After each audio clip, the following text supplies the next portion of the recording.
فيلم الجميلة والوحش. الفيلم ده أنا كنت بتمنى إنه يتحقق معايا. أكون طبعا أنا الجميلة ولاقي الوحش الكبير الضخم العريض اللي لما أجي أرقص معاه أحس إن حضنه هو بيتي، ولما أخاف من حاجة أجري أستخبى وراه يخبيني طوله وعرضه. الناس كلها تهابه وتخافه، لكن أنا وبمفعول حبي السحري يتحول الوحش لأمير جميل كل جميلات الدنيا يحسدوني عليه. وحيد اتجوزنا أنا وهو جواز صالونات، في حب من أول نظرة لحلم الطفولة. هو كان أطول مني ب2-3 سنتي، مش كتير، بس كان قدي 3-4 مرات. وافقت عليه واتخطبنا، ووشي كان حلو قوي عليه. جاله مأمورية بره مصر، قضينا 6 شهور خطوبة تليفونات. وطبعا كان أهم موضوع ما بينا تجهيز الشقة اللي بصراحة سابني أجهزها كلها على زوجي. وقبل ما ينزل ويخلص مأموريته قال لي إن أنا أروح أحجز كتب الكتاب والقاعة علشان الفرح. وفعلا نزل من هنا بعديها ب3 أيام، تممنا بس على فرش الشقة ويلا فرح. واتحقق حلمي بجوازي من وحيد. وعشان يكمل حلم الطفولة، وحيد وعدني إن هو هيعمل دايت كده يبقى فعلا الوحش هيتحول لأمير، أمير قلبي أنا. وفقا بقى لاتفاقي أنا وهو إن هو هيبدأ دايت خلاص بعد الجواز، طلبت من ماما إن الأكل كله اللي بتعمله لنا وبتجهزه لنا يكون ملائم للدايت بتاع وحيد. وقد كان، ويا ريته ما كان. أول حاجة وحيد قال لي لا لا لا، دايت إيه اللي هبدأه دلوقتي؟ أنا فرحان بيكي وببيتنا، نأجله شوية ويلا هتطبخوا لنا إيه النهارده يا قمر؟ وفعلا دخلت المطبخ وملحمة الطبيخ من تاني يوم جواز. المطبخ عندي كان كبير جدا، كان أكبر من أوضة نومي نفسها. أكيد ما هو المطبخ وما يتم إنتاجه وتصنيعه بداخله هو من أهم الأشياء التي تساعد هذا الوحيد العريض المنكبين على البقاء. كان عندي الترابيزة في أول المطبخ، في النص الحوض، وفي آخره البوتاجاز. الفرق ما بين البوتاجاز والترابيزة اللي بحط عليها الأكل كان حوالي 5 متر وشوية. وفي يوم وأنا بحضر الأكل الوحيد، أول ما سمع صوت المطبقية بتتفتح جه جري على طول حبيبي علشان يتناول كل ما لذ وطاب من عمايل إيدي. وضحك عليا قوي، قال لي ايه الفوط والشوك والسكاكين دي كلها؟ لا لا لا، انا مش عايزك تتعبي نفسك خالص. بدأت بغرف الشوربه، ما انا في الاتيكيت بقى ما قلتوش. حطيت بولتين شوربه، واحده ليا وواحده ليه، واخدتهم من البوتاجاز لحد الترابيزه. وبعديها بنزل السلطه، رحت جبت طبق سلطه، بوله كبيره حطيت فيها السلطه، مشيت بيها لحد الترابيزه، لقيت بولتين الشوربه خلصوا. تمام، اخدت البولتين حطيتهم في الحوض وهم فاضيين عشان يتغسلوا. رحت البوتاجاز، جبت بقى سيرفيس كبير حطيت فيه الخضار واللحمه، كنت تقريبا عامله كيلو لحمه، قلت الغدوه تنفع اليومين. حطيت تقريبا معظم الخضار وكل اللحمه يعني، اخدتها وقمت حطاها على الترابيزه. لقيت طبق السلطه اللي بيتسع لفردين انا وهو برضو خلص. طب يا حبيبي بالهنا والشفا، دي سلطه. اخدتها جنب اخواتها البولات في الحوض.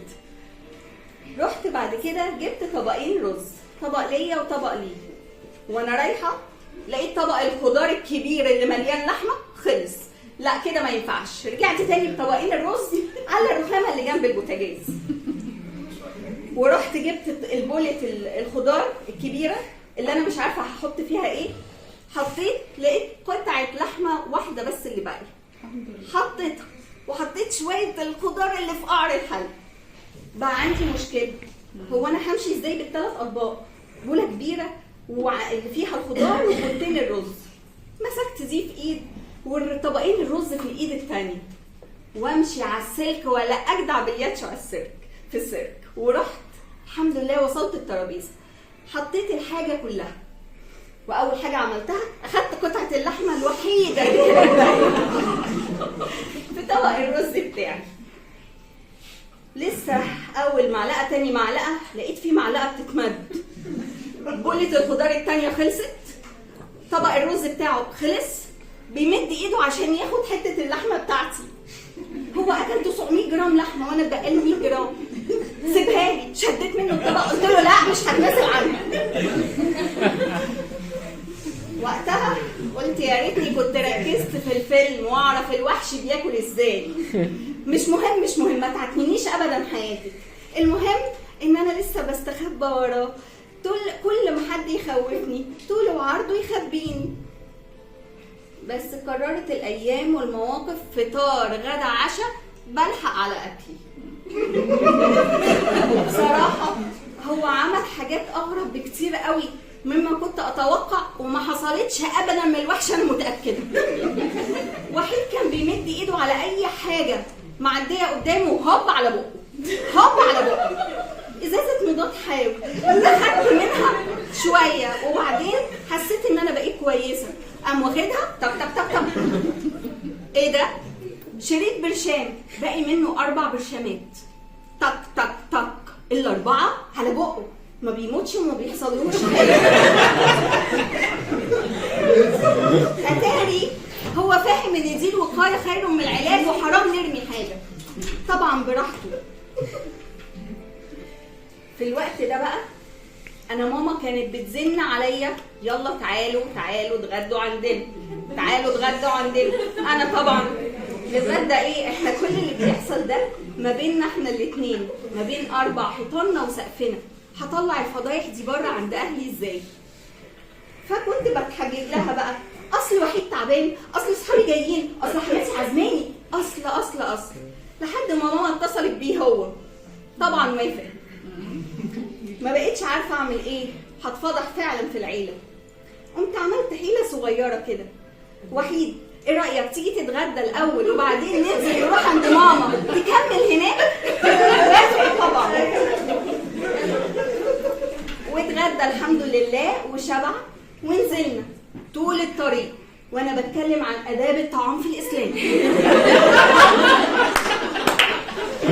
وبقول له قد ايه مامتي ست اصلا اصولها مش مصريه، وهي مضيافه جدا في الاكل وبتهتم قوي بالبرزنتيشن وبالفوط والسكاكين وشكل السفره. وهو ما تقلقش كريمه جدا وهتلاقي اكل هيعجبك واشكال والوان، والله واثقه. فعلا ماما كانت عامله بالظبط زي ما توقعت، وليمه معتبره. كانت عامله طاجن كوارع المقلبظه الملظلظه دي، معاها فتة كوارع وممبار ومشكل محاشي، وكمان صينيه جلاش باللحمه المفرومه وكفته ولحمه مشويه. بس هيصه. انا بحب الكوارع جدا. لسه همد الشوكه بتاعتي فلقيت صوابع جوه الطاجن، ولا معلقته ولا شوكته، مد صوابعه بيطلع قطع الكوارع. شفت المنظر حسيت باشمئزاز، حسيت ان انا مش قادره اصلا ابص للاكل، وتظاهرت ان الحمل مخليني مش طايقه لا شكل الاكل ولا ريحه اكل. هو فين الاكل ده؟ في خلال 5-6 دقائق السفره دي نسفت. ماما قاعده محلقه، اخويا قايم جاي من اوضه السفره لحد المطبخ، اخد دوري في املاء الفوارغ كل شويه. محدش اكل فينا. هو بقى وهو قاعد بيشرب كوبايه الشاي عشان يحبس اللي اكله، اللي محتاج حبس انفرادي اصلا، قام جاي غمز لي وقال لي بقول لك ايه، ما تلفي لي بقى باقي وجبتي يا قمر. وجبه ايه؟ ده انت اكلت وجبات افراد عده راحت في الوبا. وقتها قال لي هقولك السر، انا ابويا علمني مثل بيقول كل اكل الاسود وقوم الملوك. قلت له لا، اسد اسد يا واد بصحيح. وطلع وحيد، مش وحيد قلبي، طلع وحيد القرن. الطامة الكبرى بقى لما خلفت ابننا،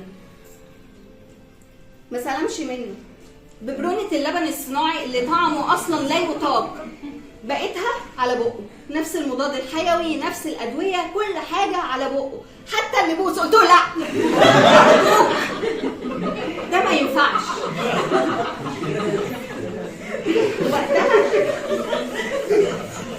وقتها انا حسيت بالخذلان جدا من نفسي. هو انا ازاي كنت عبيطه كده قوي، وان انا صدقت فيلم كرتون؟ ازاي تخيلت ان فعلا وحش ممكن يتحول لامير؟ وانا هنا مش بتكلم عن انسان اكول شويه او نفسه مفتوحه، انا بتكلم عن معنى الحرفي لكلمه الدناوه، دني. قررت ان انا اتطلق، وفعلا اتطلقت من الوحش. من بعديها كان عندي حاجه اساسيه في اي حد يتقدم لي تاني.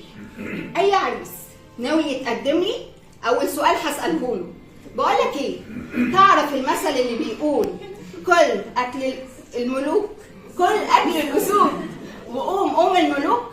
تعرفه وتؤمن بيه ولا لا؟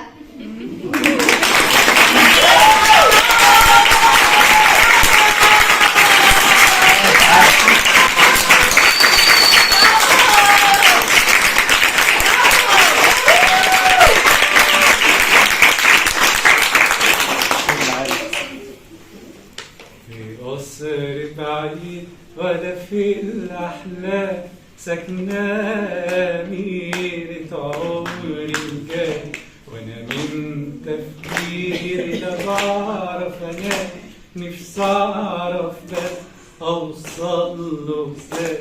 حراسها كتير والوضع خطير، وأنا لا مين ولا حيلتي جا، وقالوا لي أفوق وارجع بالذوق وما بصش فوق وبلاش معاناة. انا عمري ما اسيب احلامي تغيب، لو لينا نصيب فالحب